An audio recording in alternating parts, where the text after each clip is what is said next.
नमस्कार प्यारे विद्यार्थियों, आप सबका स्वागत है अपने इस ऑनलाइन प्लेटफॉर्म पर। जैसे कि हम आरएससीटी की जो कंटिन्यू क्लासेस चल रही है उसी के आगे जो अपना पार्ट फोर्थ है, ठीक है। आप सभी इस क्लास को ज़्यादा से ज़्यादा शेयर कीजिए, ज़्यादा से ज़्यादा इसको सब्सक्राइब कीजिए, ठीक है। देखो, अपना जो क्लास का जो अपना अगला टॉपिक रहेगा, हम डायरेक्ट वहीं पर चलते हैं। देखो, अपना जो आज का जो अगला टॉपिक है इसका नाम है अपना ई लर्निंग, जिसकी अभी आप एक तरह से ई लर्निंग ही कर रहे हो, यानी आप लोग घर बैठे बैठे इससे ऑनलाइन यूट्यूब के माध्यम से पढ़ रहे हो। तो ये क्या हुआ, एक प्रकार का ई लर्निंग ही हुआ, ठीक है। देखो, ई लर्निंग में क्या होता है, इसको हम बोल सकते हैं जैसे ऑनलाइन एजुकेशन। ऑनलाइन एजुकेशन में क्या होता है कि नहीं, यानी जो भी अपना जो सिलेबस होता है, ठीक है, जो अपना सिलेबस होता है, सिलेबस हमें वीडियो, ठीक है, ऑडियो, ठीक है, या पीपीटी या पीडीएफ, ठीक है, इन आदि फॉर्मेट में हमें अपना जो भी पूरा सिलेबस होता है वो हमें प्रोवाइड हो जाता है, ठीक है। अब इसमें ई लर्निंग में कुछ इसके कुछ टॉपिक दे रखे हैं, जैसे कि ई लर्निंग में एक आता है मॉक एजुकेशन। देखो, मॉक एजुकेशन को हम अपनी भाषा में कह सकते हैं, दूसरी भाषा में कह सकते हैं, जैसे हम बोलते हैं ना डिस्टेंस एजुकेशन, यानी घर बैठे बैठे आप कहीं दूर से शिक्षा प्राप्त करना, डिस्टेंस एजुकेशन। मॉक, पहले तो इसका पूरा नाम मैसिव ओपन ऑनलाइन कोर्स, ठीक है। ये तो हो गया इसका पूरा नाम। और इसको क्या बोलते हैं, डिस्टेंस एजुकेशन, ध्यान रखना, डिस्टेंस एजुकेशन,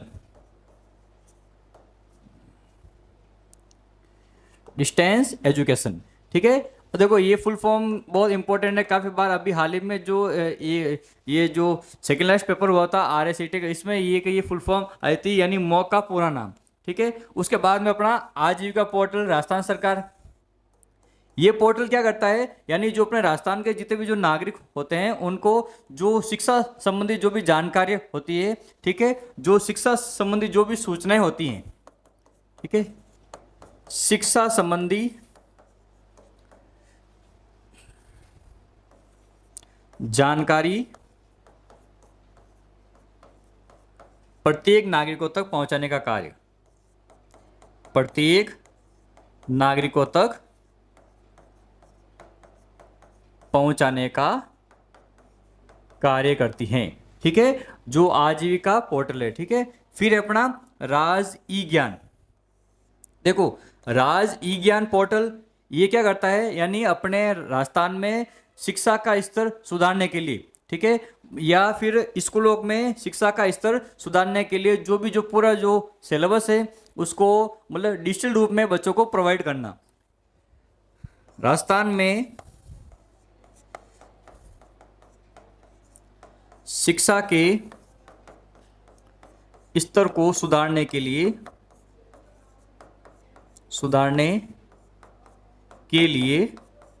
चलाया जाने वाला एक कार्यक्रम, चलाया जाने वाला एक प्रकार का कार्यक्रम, एक प्रकार का कार्यक्रम, यानी इसमें क्या होता है, राज विज्ञान में जो अपना मटेरियल होता है, ठीक है, मटेरियल को डिजिटल रूप में प्रोवाइड करवाना, सिलेबस को डिजिटल रूप में उपलब्ध करवाना, ये होता है इस राज विज्ञान का मकसद, ठीक है। उसके बाद में जो अपना नेक्स्ट आता है, देखो, अपने ऑनलाइन एजुकेशन में एक फ्री आईटीआई कोर्स भी अवेलेबल होता है इसके पोर्टल पे, ठीक है। एक आता है स्वयं पोर्टल। देखो, स्वयं पोर्टल क्या करता है, यानी स्वयं पोर्टल अपने भारत सरकार की एक योजना है, अपने भारत सरकार की योजना, ठीक है। ये योजना क्या काम करती है कि भाई अपने भारत में जो सभी वर्ग के जो लोग हैं, ठीक है, सभी वर्ग के जो लोग हैं, ठीक है, सभी वर्ग के लोगों को उत्तम शिक्षा प्रदान करवाना, उत्तम शिक्षा प्रदान करवाने का कार्य, किसके द्वारा है? स्वयं पोर्टल के द्वारा। ठीक है, तो देखो ये हुआ अपना ऑनलाइन एजुकेशन। देखो ऑनलाइन एजुकेशन का मतलब ही यही है कि भी जो भी अपना जो मटेरियल है वो डिजिटल रूप में हमें प्रोवाइड होना, या तो जो अपना सिलेबस है, ठीक है, या तो वो हमें किसी न किसी वीडियो के रूप में, किसी किसी ऑडियो के रूप में, या पीडीएफ या पीपीटी के रूप में उपलब्ध होगा। ठीक है, नेक्स्ट आते हैं हम मतलब अपने गूगल ड्राइव पे। देखो गूगल ड्राइव, ये गूगल ड्राइव अपने मोबाइल फोन में भी होता है। देखो ये क्या होता है? एक प्रकार का क्लाउड बेस्ड एप्लीकेशन है, एप्लीकेशन। ठीक है, इसमें क्या होता है? यानी इसमें वर्ड प्रोसेसर,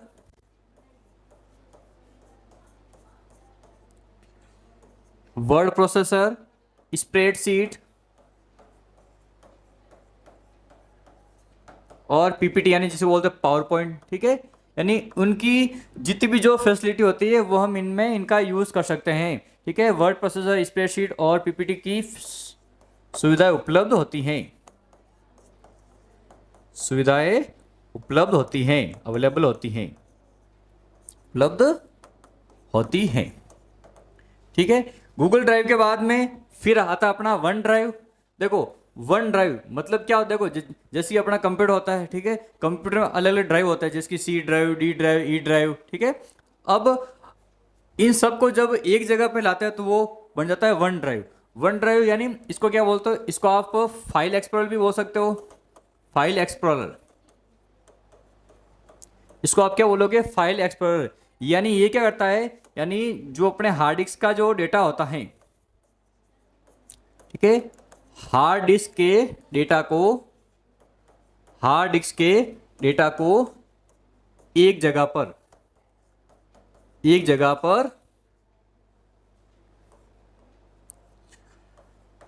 पर उपलब्ध करवाता है।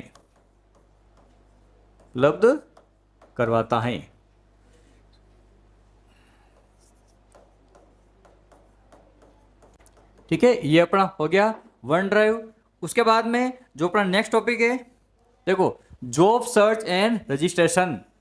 यानी देखो एक तो जिसकी जो गवर्नमेंट जॉब जो होती है, ठीक है, जब उनकी वैकेंसी वगैरह आती रहती है, ठीक है, अब एक तो होती है गवर्नमेंट जॉब और एक होती है प्राइवेट जॉब। ठीक है, अब जो गवर्नमेंट जॉब की जो भी सूचना होती है, ठीक है, वो तो या तो अपने न्यूज़पेपर में है, या फिर जो इनके आरपीएससी है या अधीनस्थ बोर्ड के जो ऑफिशियल जो इनकी ये वेबसाइट होती है उन पे इनका नोटिफिकेशन आता है। ठीक है, अब जो प्राइवेट जॉब का जो नोटिफिकेशन हमें कहाँ पर मिलेगा? ठीक है, उसके लिए देखो जॉब सर्च और रजिस्ट्रेशन के लिए सबसे पहले आपका खुद का क्या बना होना चाहिए? रिज्यूम। आपका क्या बना हुआ होना चाहिए? रिज्यूम। अगर आपका रिज्यूम बना हुआ होगा तो ही आप कहीं प्राइवेट जॉब में मतलब अप्लाई कर सकते हो। अब ऐसी कौन कौन सी जो वेबसाइट है प्राइवेट जॉब की जहां पर हम जॉब सर्च के लिए अप्लाई कर सकते हैं? तो देखो एक तो आता है नौकरी.com,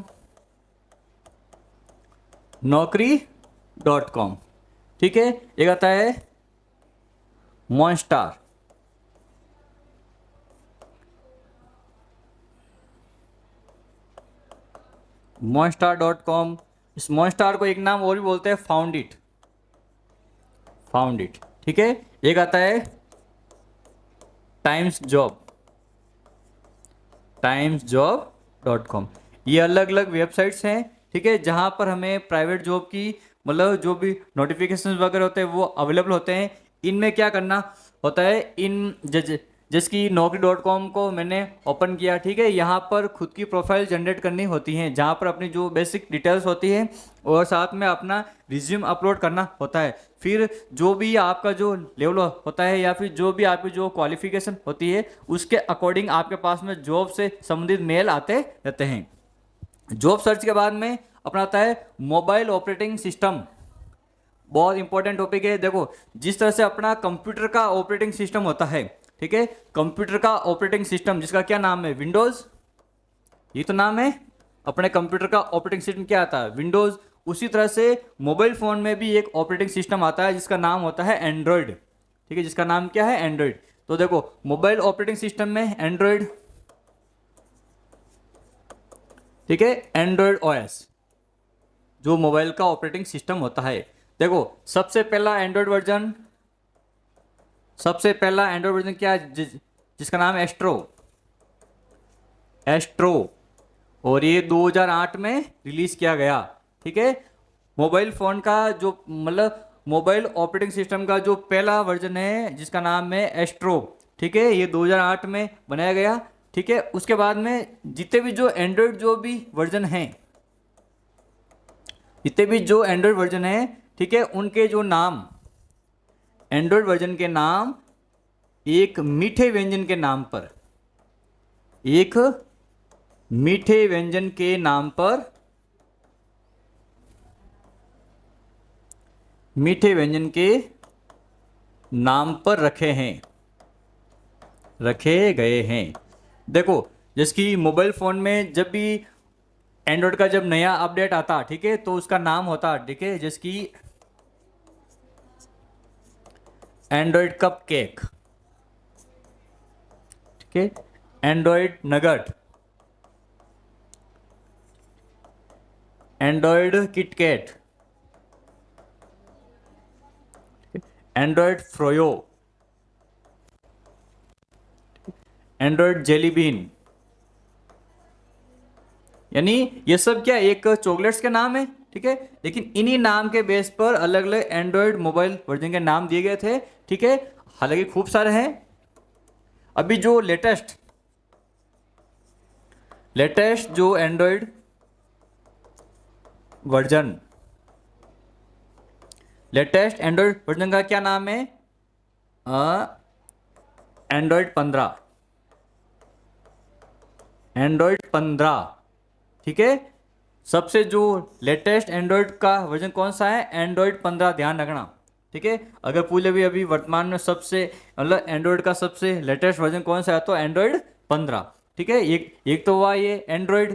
ठीक है, और एक है जो iOS, जो मोस्टली एप्पल के मोबाइल में, ठीक है, iOS जो कि आईफोन, ठीक है, आईपैड, उनमें ही सपोर्ट करता है। एंड्रॉयड को आप जिसकी ये भी कह सकते हो मल्टी टच या मल्टीटास्किंग,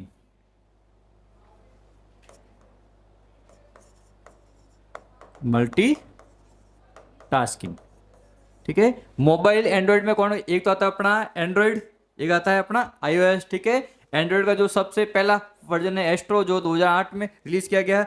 एंड्रॉयड में एंड्रॉयड के जो जितने भी जो वर्जन हैं उनके नाम किसके बेस पे हैं, मीठे व्यंजन के बेस पे हैं। जैसे कि कप केक है, नगट है, किटकैट है, और भी है जैसे कि ये अपने इक्लेट्स है। ठीक है, खूब सारे। एंड्रॉयड के बाद में एक आता है अपना iOS। ठीक है, जो कि मोस्टली एप्पल में, जो एप्पल के जितने भी जो मोबाइल डिवाइस होते हैं उनमें काम आते हैं, आईफोन है, आईपैड है, ठीक है, उनमें। नेक्स्ट आता है अपना साइबर सिक्योरिटी और अवेयरनेस। देखो आजकल साइबर सिक्योरिटी का ज्ञान होना बहुत ही जरूरी, ध्यान रखना। अगर कोई ऐसा बोलता है कि सर मेरा डेटा सेफ है, तो किसी का भी डेटा सेफ नहीं है। ठीक है, आज का जो ये टेक्नोलॉजी का जो ये जमाना है, ठीक है, इसके अंदर साइबर फ्रॉड होना है, मतलब साइबर फ्रॉड होना एक नॉर्मल सी बात है सबके साथ। मतलब या तो किसी के साथ हो रखा है, या कोई उसको बता देता है, कोई उसको नहीं भी बताता है, तो इसके बारे में आपको पूरी जानकारी होनी चाहिए। देखो साइबर सिक्योरिटी एंड अवेयरनेस, यानी साइबर सिक्योरिटी का मतलब क्या होता है, जो अपना डेटा होता है, ठीक है, जो अपना डेटा होता है, यानी जो अपनी जानकारी होती है, डेटा को चोरी होने से या डेटा को नष्ट होने से बचाना, वो कहलाता है साइबर सिक्योरिटी। यानी अगर मेरा कोई भी डेटा कुछ भी हो सकता है, मेरा आधार नंबर, मेरा पैन नंबर, मेरा डीओबी, ठीक है, ये सब क्या मेरा डेटा, इन डेटा को चोरी होने से और नष्ट होने से बचाना क्या कहलाता है, अपना साइबर सिक्योरिटी। अब देखो साइबर सिक्योरिटी में अलग अलग प्रकार के खतरे होते हैं। ठीक है, खतरे यानी हम अपने डेटा को किन किन खतरों से बचाएं, किन किन खतरों से हमें बचाना है। तो सबसे पहला आता है अपना पहला खतरा है मेलवेयर। ठीक है, मेलवेयर। देखो मेलवेयर क्या होता है, यानी ऐसे प्रोग्राम, मेलवेयर, ठीक है, ऐसे प्रोग्राम जिन्हें हानिकारक उद्देश्यों के साथ, जिन्हें हानिकारक उद्देश्यों के साथ बनाए जाते हैं, हानिकारक उद्देश्यों के साथ बनाया जाता है, बनाया जाता है। अब हानिकारक उद्देश्य मतलब क्या होता है? नुकसान पहुंचाना, ठीक है, यानी जिनको नुकसान पहुंचाने के लिए बनाया जाता है वो कहलाते हैं मेलवेयर। इसके अंदर एक आता है अपना वायरस, ठीक है, एक आता है अपना ट्रोजन हॉर्स, ट्रोजन हॉर्स, एक आता है अपना स्पाईवेयर, ठीक है। देखो वायरस, नाम तो सबने सुना ही है वायरस। कैसा, अगर अपना कंप्यूटर या मोबाइल थोड़ा से स्लो चलने लगता है हम क्या बोलते हैं कि सर अपने फ़ोन में वायरस, मतलब अपने फ़ोन में या अपने कंप्यूटर में वायरस आ गए, ठीक है। तो देखो वायरस क्या होते हैं, ये क्या करते हैं, देखो कंप्यूटर को नुकसान पहुंचाना, कंप्यूटर को नुकसान पहुंचाने के लिए बनाए जाते हैं, बनाए जाते हैं, ठीक है। वायरस क्या करते हैं? कंप्यूटर में ट्रैफिक की समस्या उत्पन्न करते हैं, कंप्यूटर में ट्रैफिक की समस्या उत्पन्न करते हैं, उत्पन्न करते हैं। यानी ट्रैफिक का मतलब क्या होता है? हम कोई भी काम कर रहे होते हैं तो वो काम धीरे धीरे मतलब ऐसे एक जगह पर पॉज हो जाना फिर वापस चलना, ये होता है ट्रैफिक की समस्या, ठीक है। कंप्यूटर में ट्रैफिक की समस्या उत्पन्न कर देते हैं और कंप्यूटर की जो गति होती है, ठीक है, कंप्यूटर की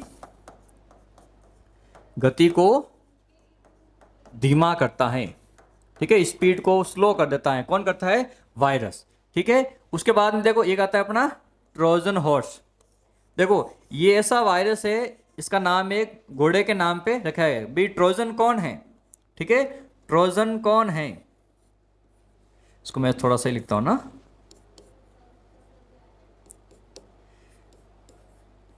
ट्रोजन। देखो इसकी एक कहानी सुनो आपको, देखो ट्रोजन की, ठीक है। देखो जो भी ये युद्ध होता है ना आजकल जिसकी देशों में आपस में, ठीक है, तो ये युद्ध आज से नहीं है, पुराने जमाने से युद्ध होते आ रहे हैं, ठीक है। तो पुराने जमाने में एक ऐसा घोड़ा था। अब देखो ये ऐसा अपने इस कहावतों में है, किताबों में है कि उस घोड़े की हाइट थी, वो थी 7 फुट लंबा। 7 फुट मतलब देख लो भाई मेरे से भी काफी लंबा है, ठीक है। 7 फुट लंबा एक घोड़ा था। दुश्मन सेना चाहे कितनी भी पावरफुल होती थी, ठीक है, एक बार तो वो दुश्मन की सेना में प्रवेश कर जाता था, इतना वो मतलब बलवीर, मतलब इतना वो पावरफुल घोड़ा था, ठीक है। उसी के नाम पे ये वायरस बनाया गया था। यानी कि भी अगर आपके कंप्यूटर में चाहे कितनी भी टाइट सिक्योरिटी हो, ठीक है, अगर अगर ये आपके अगर किसी ने किसी के मतलब पेन ड्राइव में या अगर आपके ईमेल में मतलब पेन ड्राइव है या आपके ईमेल से अगर ये कनेक्ट हो गया तो एक बार तो ये आपके कंप्यूटर में जरूर जरूर आ जाएगा, ठीक है। इसलिए इसका नाम दिया गया ट्रोजन हॉर्स, यानी बहुत ही पावरफुल वायरस है। अब देखो ये क्या करता है, यानी ये जो वायरस है, ठीक है, दिखने में नुकसान, दिखने में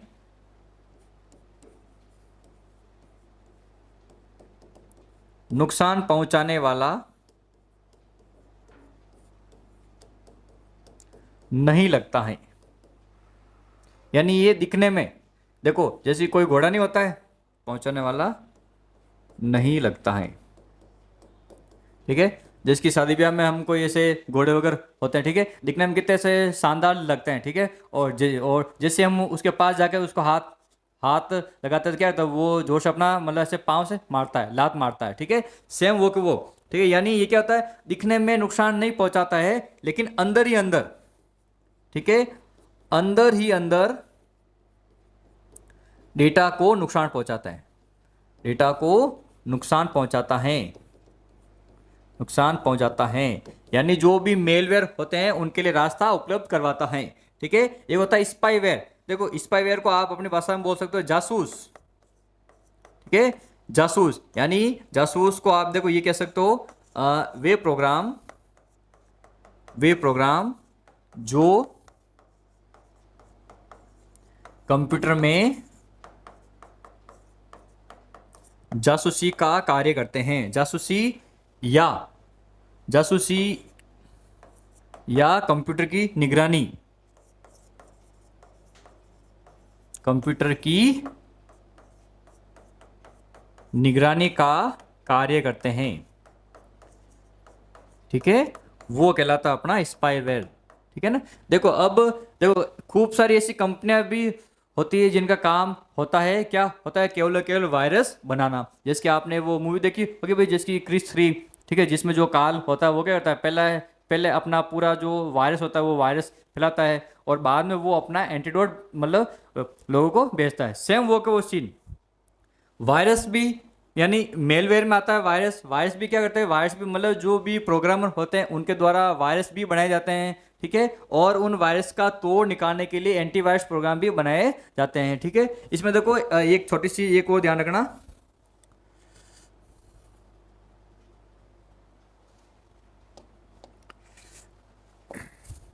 स्पैम।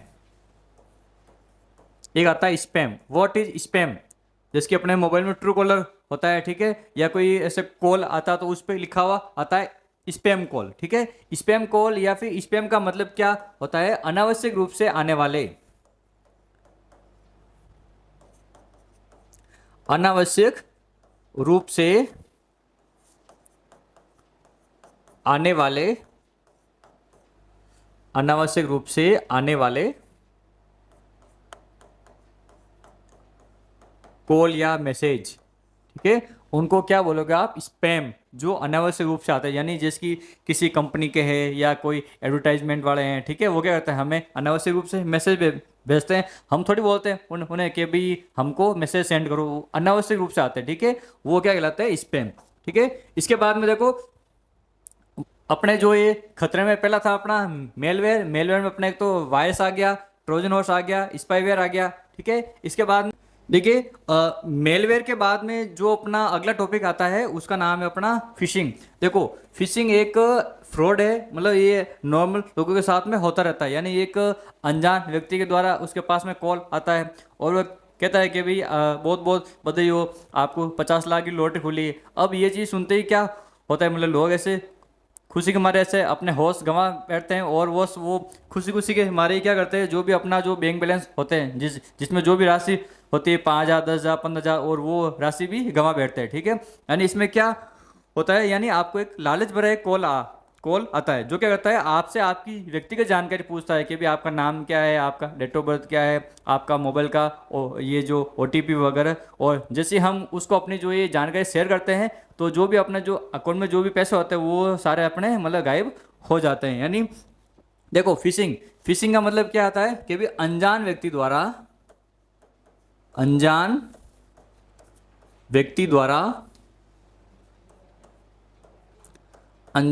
द्वारा हमारी व्यक्तिगत जानकारी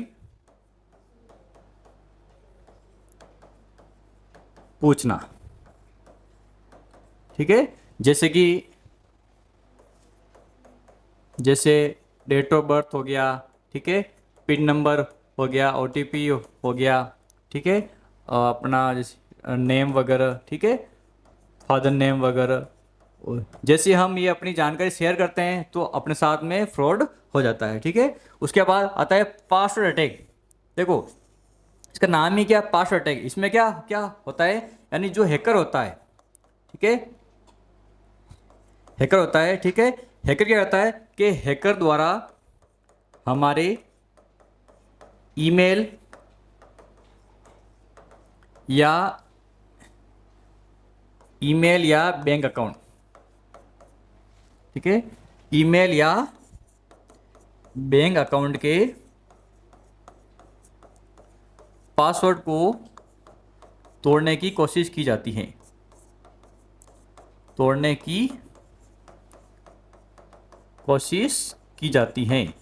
ठीक है, और कभी कभी क्या होता है, हैकर पासवर्ड तोड़ भी देता है और वो जो भी अपना जो डेटा है वो कॉपी कर लेता है या उसको नष्ट भी कर देता है। ठीक है, पासवर्ड अटैक, उसके लिए हैकर के पास में वो सारे ऐप वगैरह अवेलेबल होते हैं जिनके द्वारा वो हैकिंग का कार्य करते हैं। ठीक है, उसके बाद में डिनायल ऑफ सर्विस अटैक, ठीक है। यानी देखो ये क्या करता है, अगर हम कंप्यूटर में या कोई काम करते हैं, ठीक है, ठीक है, कि भी ये करता है मतलब कंप्यूटर में बहुत ही ज़्यादा मात्रा में, ठीक है, कंप्यूटर में ज़्यादा मात्रा में ट्रैफिक ट्रैफिक उत्पन्न कर देता है, ट्रैफिक उत्पन्न कर देता है और हमारे सिस्टम को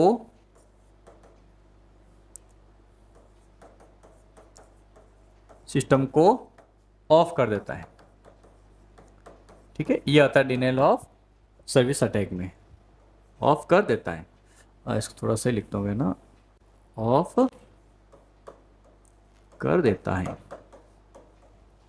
मेलोटाइजिंग, मेलोटाइजिंग का मतलब क्या होता है, यानी जो हैकर होता है इसमें, ठीक है, हैकर क्या करता है, हैकर एडवर्टाइजमेंट का यूज करता है, ठीक है। इसमें क्या होता है, जो भी हैकर होता है वो हैकिंग करने के लिए किसका यूज करता है, एडवर्टाइजमेंट, मतलब ऐसे विज्ञापनों का, ठीक है, एडवर्टाइजमेंट का यूज करता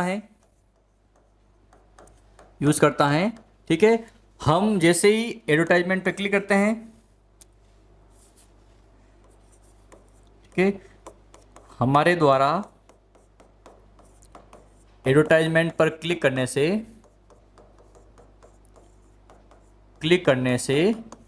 ठीक है, जो वायरस होते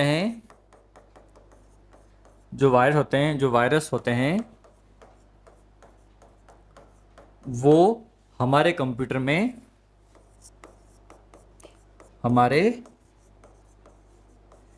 या हमारे सिस्टम में प्रवेश कर जाते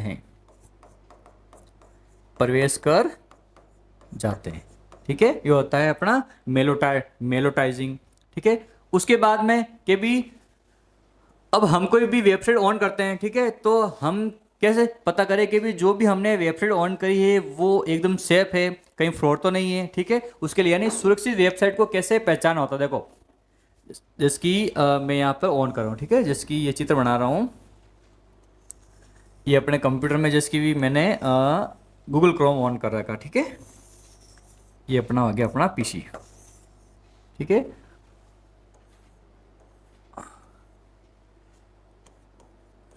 ये मैंने गूगल क्रोम ऑन कर दिया, ठीक है। और यहाँ पर जो भी मेरे को वेबसाइट ऑन करनी होती, ठीक है, तो देखो आप सुरक्षित वेबसाइट को कैसे पहचानोगे, यानी जो एड्रेस बार होती है, ठीक है, यहाँ पर या तो लिखा हुआ आना चाहिए HTTPS, ठीक है, या आना चाहिए, या फिर यहाँ पर एक लॉक आता है जिसका नाम होता है पैडलॉक,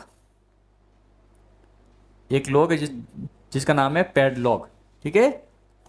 फिर आप जो भी वेबसाइट www.rkcl.in, ठीक है, यानी कोई भी वेबसाइट होती है, ठीक है, ठीक है, कोई भी वेबसाइट होती है, वेबसाइट HTTPS से स्टार्ट होनी चाहिए,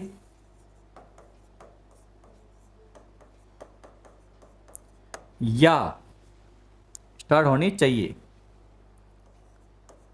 ठीक है, या वेब एड्रेस में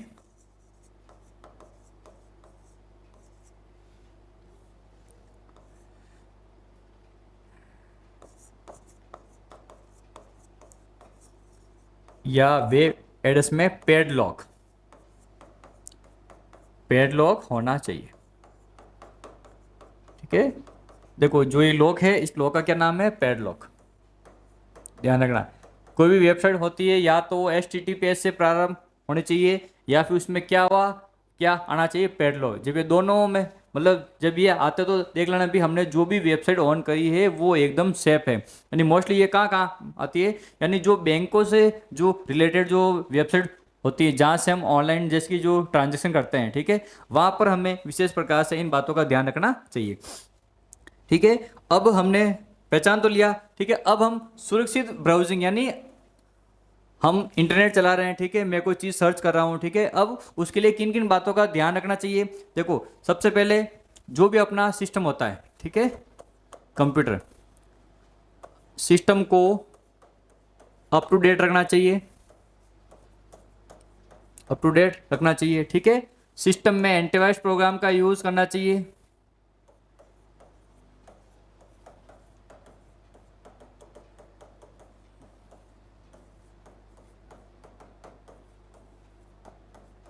ठीक है। सिस्टम में एंटीवायरस प्रोग्राम का यूज करना चाहिए। अगर आपको कहीं भी फ्री का वाईफाई मिलता है, ठीक है, फ्री वाईफाई को अवॉइड करना चाहिए, अवॉइड करना चाहिए। ध्यान रखना, कहीं भी अगर आपको फ्री का वाईफाई मिल रहा है तो ऐसा नहीं कि आप लालच में उससे कनेक्ट हो जाओ, आपका जो भी डेटा है वो कॉपी हो सकता है, ठीक है। और हमेशा स्ट्रॉन्ग पासवर्ड का यूज करना चाहिए, स्ट्रॉन्ग पासवर्ड का यूज। देखो, स्ट्रॉन्ग पासवर्ड का यूज मतलब यानी जो भी हम, जिसकी चाहे अपना इंस्टा अकाउंट हो, चाहे फेसबुक हो, चाहे भी अपना ईमेल अकाउंट हो, ठीक है, उसमें जो पासवर्ड होता है उसको हमेशा स्ट्रॉन्ग, स्ट्रॉन्ग का मतलब देखो, यानी एक तो आएगा जिसकी कैपिटल लेटर, एक आएगा स्मॉल लेटर, ठीक है, उसके बाद में आप कोई भी नंबर यूज़ करो, फिर ये कोई भी ऐसा सिंबल यूज़ करो, यानी इन सब से मिलकर जो पासवर्ड बनता है वो कहलाता है अपना स्ट्रॉन्ग पासवर्ड, ठीक है। और उसके बाद में आपने अगर कोई एक बार कोई पासवर्ड यूज कर लिया, ठीक है, तो पासवर्ड को रिपीट नहीं करना चाहिए,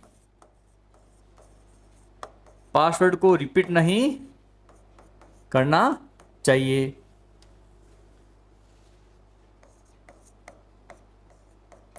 पासवर्ड को रिपीट नहीं करना चाहिए, ठीक है। और हमेशा ये कहता टू फैक्टर ऑथेंटिकेशन,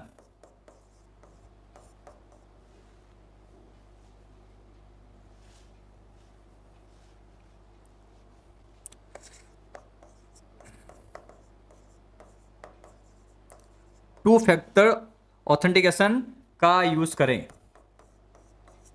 हमेशा ध्यान रखो, जिसकी कोई ईमेल आईडी है, ठीक है, तो आप उसमें ये वाला ऑप्शन जरूर ऑन करें, ठीक है। यानी इससे क्या होगा, अगर कोई ईमेल आईडी अगर कोई दूसरे कंप्यूटर में अगर वो ऑन भी करेगा, ठीक है, तो वो आपकी परमिशन के बिना ऑन नहीं कर पाएगा। ये होते हैं सुरक्षित ब्राउजिंग के कुछ स्टेप, ठीक है। इनका आप एक भले आप स्क्रीनशॉट लेना चाहो, भले आप आराम से ले लो, भले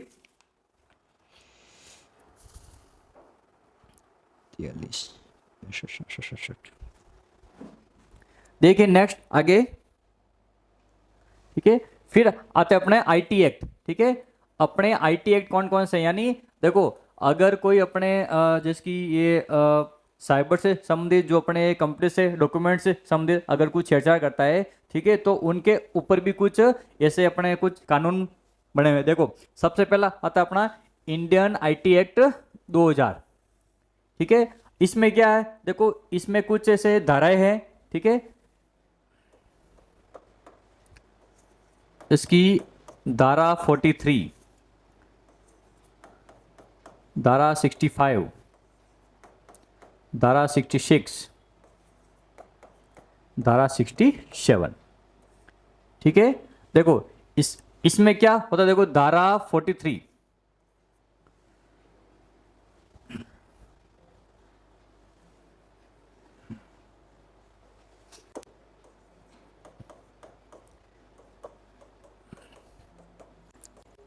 धारा 43 में क्या होता है, यानी जो भी अपना जो इलेक्ट्रॉनिक डिवाइस होता है, इलेक्ट्रॉनिक डिवाइस के साथ छेड़छाड़ करना, भाई जैसे कि मेरा मोबाइल फोन है, ठीक है, और किसी दूसरे व्यक्ति ने मेरी परमिशन के बिना अगर इसको यूज कर दिया, ठीक है, तो बिल्कुल मैं उस पर इंडियन आईटी एक्ट 2000 के तहत उस पर मैं केस कर सकता हूं। और उस पर धारा कौन सी लगेगी, धारा 43, यानी अपना जो भी इलेक्ट्रॉनिक डिवाइस होता है उसके साथ में छेड़छाड़ करना। फिर आता है धारा 65, ठीक है, यानी जो सोर्स कोड,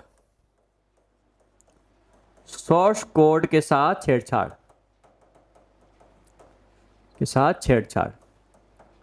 देखो, सोर्स कोड क्या होता है, यानी आपने कंप्यूटर में कोई भी कोडिंग करी, कोई भी प्रोग्राम बनाया है उसको बोलते हैं आप सोर्स कोड। ठीक है, जैसे कि मैं किसी ऑफिस में काम कर रहा हूँ, मैंने कोई एप्लीकेशन टाइप करी, ठीक है, अब कोई दूसरा व्यक्ति आकर उसमें कुछ चेंजेस कर देता है या उसमें कुछ फ्रॉड कर देता है, उसमें कुछ गलतियां कर देता है, तो बिल्कुल उसके ऊपर धारा कौन सी लगेगी, धारा 65। ठीक है, धारा 66 अगर वो अपने अपने डिवाइस में हैकिंग का कार्य करता है, यानी अपने डिवाइस से डेटा को कॉपी कर देता है, ठीक है, हैक कर देता है, तो उस पर लगता है धारा 66। एक आता है धारा 67, यानी अपने डिवाइस में, इलेक्ट्रॉनिक डिवाइस में अश्लील जानकारी छुपाना, अश्लील जानकारी छिपाना, ध्यान रखना।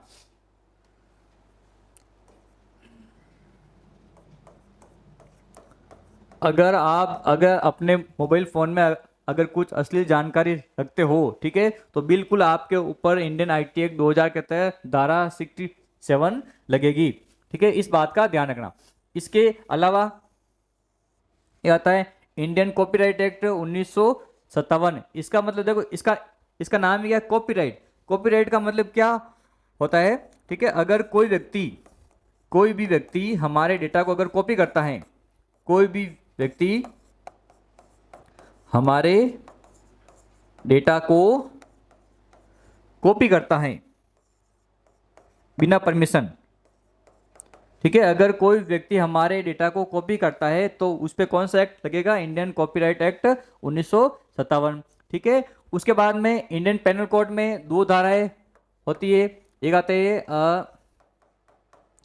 धारा 406 और धारा 420, धारा 420। ठीक है, देखो इनमें क्या होता है, देखो धारा 406, ठीक है, धारा 406 यानी अगर कोई भी आपके साथ में विश्वासघात करता है, विश्वासघात, ठीक है, अगर कोई आपके साथ में विश्वासघात करता है तो उस पे ऊपर धारा ये लगती है। और 420, ठीक है, धोखाधड़ी, धोखाधड़ी या बेईमानी, धोखाधड़ी या अगर कोई बेईमानी करता है तो उसके ऊपर कौन सी लगती है, धारा 420। ठीक है, ये अपने साइबर के जो भी टॉपिक थे, देखो अच्छे से ध्यान रखना। साइबर सिक्योरिटी यानी अपने डेटा को चोरी होने से, नष्ट होने से बचाना, ये होता है अपना साइबर सिक्योरिटी। इसके अंदर आपको एक तो देखो मेलवेयर है, वायरस है, ट्रोजन हॉर्स है, ये ट्रोजन बहुत इंपॉर्टेंट है, ध्यान रखना। ठीक है, और ये स्पाईवेयर भी। ठीक है, उसके बाद में जो इसके अलग अलग जो अपने खतरे हो गए, ठीक है, खतरे के बाद में आप सुरक्षित वेबसाइट को कैसे पहचानोगे, ये भी बहुत इंपॉर्टेंट। देखो HTTPS, ये मैंने आपको इसका पूरा नाम भी बताया था, hyper text transfer protocol secure. ठीक है, उसके बाद में आप सुरक्षित वेब, मतलब आप जब भी आप ब्राउजिंग करते हो तो आपको किन किन बातों का ध्यान रखना है। ठीक है, उसके बाद में जो इसके जो अपने IT एक्ट कौन कौन से बने हुए हैं वो आपको ध्यान रखना है। ठीक है, एक बार आप इसका स्क्रीनशॉट ले लीजिए। देखिए, जो अपना अगला टॉपिक है वो है अपना पैन कार्ड। ठीक है, पैन कार्ड क्या होता है, पैन कार्ड का पूरा नाम देखो। पैन कार्ड सबसे पहले ये किस विभाग द्वारा जारी करवाया जाता है, पैन कार्ड जो है ITR। ठीक है, जो इनकम टैक्स जो यानी आयकर जो विभाग होता है, ठीक है, आयकर विभाग द्वारा ये अपना पैन कार्ड जारी करवाया जाता है, इनकम टैक्स डिपार्टमेंट के द्वारा। ठीक है, अब जो पैन कार्ड होता है, ठीक है, पैन कार्ड का पूरा नाम permanent account number, permanent account number, permanent account number. ठीक है, अगर आपको पैन कार्ड बनाना होता है तो उसके लिए क्या है, देखो एक NSDL डिपार्टमेंट की जो वेबसाइट होती है, ठीक है, इस वेबसाइट पर form number 49A, form number 49A को हमें सबमिट करना होता है। फिर जो डिटेल जो पूछी जाती है उस डिटेल को फिल करना होता है, तो हमारा पैन कार्ड अप्लाई हो जाता है। एक तो देखो पैन कार्ड का पूरा नाम आपको याद रखना है, परमानेंट अकाउंट नंबर, और ये किस विभाग द्वारा जारी किया जाता है, आयकर विभाग के द्वारा। ठीक है, अब देखो पैन कार्ड से रिलेटेड देखो एक चीज़ का ध्यान रखना। ठीक है, अगर देखो एक तो अगर आपसे ऐसे पूछ सकते हैं कि एक तो पैन कार्ड और ये पूछ सकते हैं पेन नेटवर्क, दोनों सेम है। देखो ये तो क्या पेन कार्ड और ये हो गया पेन नेटवर्क, ठीक है। अगर पेन नेटवर्क आ जाता है तो देखो एक छोटा सा टॉपिक के साथ में क्लियर कर लो। नेटवर्क, देखो नेटवर्क कौन कौन होते हैं, एक तो आता है सिप नेटवर्क, ठीक है, एक तो आता है लैन, एक आता है मैन, एक आता है वैन और एक पेन। ध्यान रखना। देखो local area network, local area network यानी जो किसी घर, यानी जो घर या ऑफिस को कवर करता है। जैसे अपने घर में वाईफाई वगैरह लगा होता है ना, तो वो किस कैटेगरी में आता है, वो लोकल एरिया नेटवर्क में आता है। घर या ऑफिस को कवर करता है, लोकल एरिया नेटवर्क। फिर आता है main, metropolitan, metropolitan area network,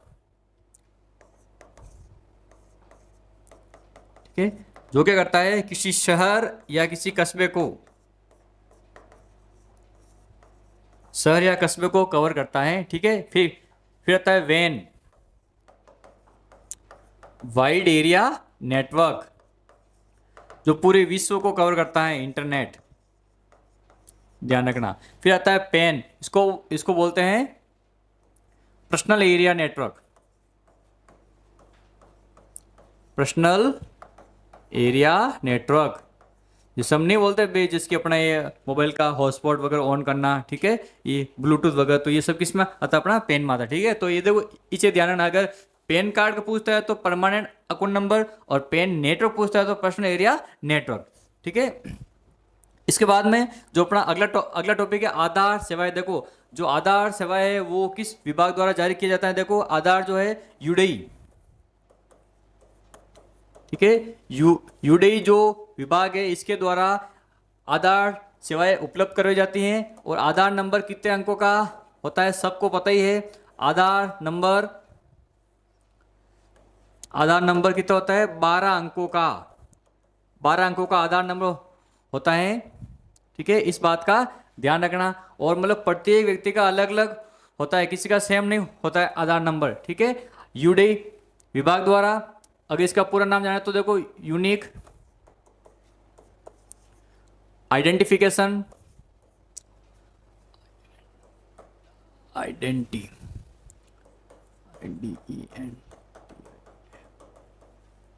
identification authority of India, ठीक है, ये इसका पूरा नाम हो गया आधार कार्ड का, ठीक है। उसके बाद में एक आता अपना, अगर आपको पासपोर्ट अप्लाई करना होता है, ठीक है, उसके लिए कौन सा आता है, पीएसके, पासपोर्ट सेवा केंद्र, पासपोर्ट सेवा केंद्र। ध्यान रखना, पासपोर्ट अप्लाई करने के लिए कौन सा विभाग है भाई, पीएसके डिपार्टमेंट है, पासपोर्ट सेवा केंद्र नाम से, ठीक है। इसकी जो वेबसाइट होती है वहां पर जाकर आप अपना पासपोर्ट अप्लाई कर सकते हो, ठीक है। पासपोर्ट पीएसके, ये ध्यान रखना पूरा नाम, पासपोर्ट सेवा केंद्र के द्वारा, ठीक है। उसके बाद में एक आता अपना इंडियन रेलवे। देखो इंडियन रेलवे, इसको ये भी बोलते हैं आईआरसीटीसी, आईआरसीटीसी इसका पूरा नाम Indian railway catering and tourism corporation, ठीक है। एक तो परीक्षा में इसका पूरा नाम पूछते हैं, और इंडियन रेलवे की जो वेबसाइट है ये भी पूछते हैं काफी बार परीक्षा में, ठीक है। कौन सी है, https://www.irctc.co.in, ठीक है। ध्यान रखना ये इसकी इंडियन रेलवे की वेबसाइट है। यहाँ से हम अपने रेलवे की टिकट बुक भी कर सकते हैं, कैंसिल भी कर सकते हैं। जब बुक करते हैं तो हमें एक पीएनआर नंबर मिलता है, पीएनआर नंबर। परीक्षा में इसका इसका भी पूरा नाम पूछते हैं, पीएनआर का पूरा नाम पैसेंजर नेम रिकॉर्ड, इससे मतलब हम अपने जो ट्रेन टिकट की जो कि भी वो रिजर्व हुआ या फिर नहीं हुआ उसके बारे में पूरी डिटेल प्राप्त कर सकते हैं। ठीक है, IRCTC के बाद में आता है RSCTC। ठीक है, यानी राजस्थान राज्य सड़क परिवहन निगम। Rajasthan state road and transport corporation. ठीक है, यहाँ से क्या करते हैं हम कि भाई हम ऑनलाइन राजस्थान में बसों की बुकिंग कर सकते हैं, वापस बुकिंग कैंसिल भी कर सकते हैं। ठीक है, वो ऑनलाइन बसों का टिकट बुक करना, बसों का ऑनलाइन टिकट बुक या कैंसिल करना, बुक भी कर सकते हैं, मतलब बुक करना और वापस उन्हें कैंसिल भी कर सकते हैं। ठीक है, यह था अपने इसमें RSC में। उसके बाद में NVSP। ठीक है, अगर आपको आपका वोटर ID कार्ड बनाना है, ठीक है, वोटर ID कार्ड बनाना है तो आपको NVSP, ठीक है, नेशनल वोटर सर्विस पोर्टल। ठीक है, अगर आपको आपका वोटर ID कार्ड बनाना है तो NVSP की जो वेबसाइट होती है इसके द्वारा आप अपना वोटर ID कार्ड बना सकते हो। इस वेबसाइट पर जाकर आप अपना फॉर्म फिल कर सकते हो। ठीक है, नेशनल वोटर सर्विस पोर्टल। इसके बाद में NVSP के बाद में आयुष्मान भारत योजना। ठीक है, जिसको हम ऐसे ये भामाशाह योजना भी बोलते हैं। ठीक है, ये क्या है, ये एक राष्ट्रीय स्वास्थ्य योजना है, ध्यान रखना, राष्ट्रीय स्वास्थ्य संबंधी योजना है। इसमें क्या होता है कि भी जो भी अपने जो इसमें जो मेंबर होते हैं, ठीक है, यानी लोगों को प्रति वर्ष 5 लाख का, ठीक है, लोगों को प्रति वर्ष 5 लाख का कवरेज, 5 लाख तक का बीमा गवर्नमेंट उपलब्ध करवाती है प्रति वर्ष। ठीक है, इसमें आयुष्मान भारत योजना में। ठीक है, उसके बाद में होता है देखो SSO। ठीक है, आप सबकी SSO ID बनी हुई होगी। SSO का पूरा नाम सिंगल साइन ऑन, ध्यान, एक तो इसका पूरा नाम सिंगल साइन ऑन। इसका यूज क्या होता है, यानी अगर आपको देखो कोई भी जो ये वैकेंसीज होती है उसका जब आप फॉर्म भरते हो, ठीक है, तो वो किसके द्वारा भरा जाता है, SSO ID के माध्यम से। SSO ID के माध्यम से आप दूसरे काम भी कर सकते हो, जैसे कि अपने कोई भी जैसे कि ये मूल निवास बनाना करना। ठीक है, जो अपने कॉलेज की फीस वगैरह भरने करने का काम होता है वो सब SSO से ही होता है। ठीक है, और इसमें क्या होता है, यानी एक बार लॉगिन करने के बाद, ठीक है, यानी बार बार डिटेल देनी नहीं पड़ती हैं, देनी नहीं होती हैं। यानी एक बार इसमें आपने लॉगिन किया, आपकी जो भी जानकारी वो डाल दी, तो हर बार लॉगिन करते समय आपको आपकी जानकारी बार बार डालने की आवश्यकता नहीं है। ठीक है, यानी और इसमें क्या है कि भाई जो अपने राजस्थान की जो सेवाएं है, ठीक है, खूब सारी सेवाएं, राजस्थान की 1 से अधिक सेवाओं तक, 1 से अधिक सेवाओं तक पहुंचा जा सकता है। ठीक है, पहुंचा जा सकता है SSO के द्वारा। ठीक है, उसके बाद में नेक्स्ट राजस्थान संपर्क। देखो राजस्थान संपर्क ऐप, ठीक है, यानी ये क्या है कि भी अपने राजस्थान में शिकायत, ठीक है, शिकायत निवारण करने के लिए, शिकायत निवारण करने से संबंधित वेब पोर्टल, यानी किसी भी डिपार्टमेंट की जब अगर हम शिकायत करते हैं, ठीक है, तो उसका जो वापस जो निवारण कहाँ पे मिलता है, हमें राजस्थान संपर्क पोर्टल पे। ये कुछ छोटे छोटे जो टॉपिक थे, ठीक है, वो आपको अच्छे से देखने, अच्छे से समझने, ठीक है। इनमें से परीक्षा में सवाल आता है कि भी इनका पूरा नाम क्या है वगैरह, ठीक है। बाकी का जो भी अगला जो टॉपिक है वो हम और वो जल्दी नेक्स्ट क्लास में लेके हुए आएंगे। आप सबको इस वीडियो को अच्छे से देखना है, इसके आपको नोट्स तैयार करने हैं। और अगर कोई भी अगर आपको कोई क्वेश्चन वगैरह अगर समझ में नहीं आए तो आप कमेंट कर सकते हो, ठीक है। बहुत बहुत धन्यवाद।